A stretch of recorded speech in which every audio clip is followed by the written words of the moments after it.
If you've ever had a coworker undermine your ideas, question your credibility, or even worse, quietly work against you behind the scenes, you're not alone.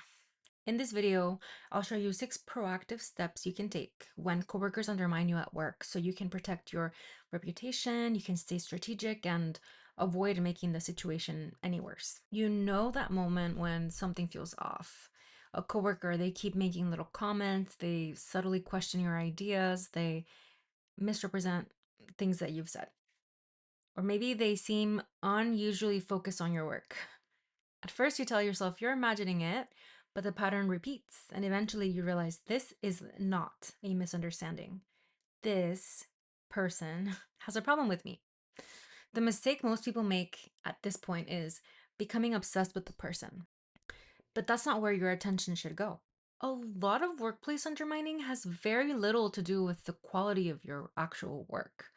It more often has to do with insecurity or competition, status, or visibility, even potentially someone's fear of becoming less important. Years ago, I worked with someone who I now believe felt threatened by me. Looking back, though, there were signs everywhere. He'd become nervous in meetings, he would make assumptions about what I was thinking. At one point, I remember he literally told the room, I can already tell Jessica doesn't like my idea. The funny thing was that I had completely zoned out. I wasn't even paying attention. Yeah. Anyway, my position disappeared. It got dissolved. But many of those responsibilities that were mine were given to somebody new in just a different title. That experience just taught me so much. When someone feels threatened by you, logic alone is not going to fix it. So, step number one, the first step is separating their behavior from your identity.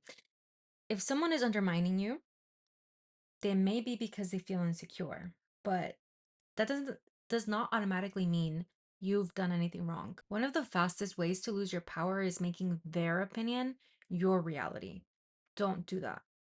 Observe it, but don't absorb it. Step number two, look for patterns, not incidents. Don't focus on one comment, don't focus on the one awkward interaction or one strange meeting. Instead, focus on patterns. Is this behavior consistent? Does it happen only around certain people? Does it happen when visibility is involved? These kind of patterns, they're going to tell you the truth. Emotions are not. Now, on to step number three, make your work visible. This is where many high performers like myself usually struggle, especially women. You assume good work speaks for itself. It doesn't. Keep track of your accomplishments, communicate your progress, document your impact. Visibility is not bragging, okay? Visibility is protection. Step number four, build relationships outside of these people. One of the biggest mistakes people make is allowing a single difficult person to become this gatekeeper of their reputation. Try and build relationships throughout the organization. This way you get to know people on other teams, you build credibility with other decision makers. Think of it this way, the more perspectives people have of you, the harder it becomes for one person's narrative to stick.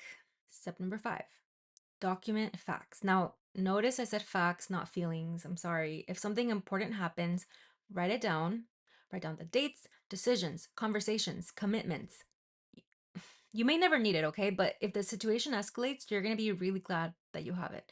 Documentation creates clarity, drama creates confusion. Step number six, evaluate the environment. This is the part that most people skip. You need to ask yourself, is this person acting alone or is the environment rewarding the behavior? Those are very different problems. If leadership encourages politics, protects toxic behavior, or ignores obvious issues, you may not be dealing with a coworker problem.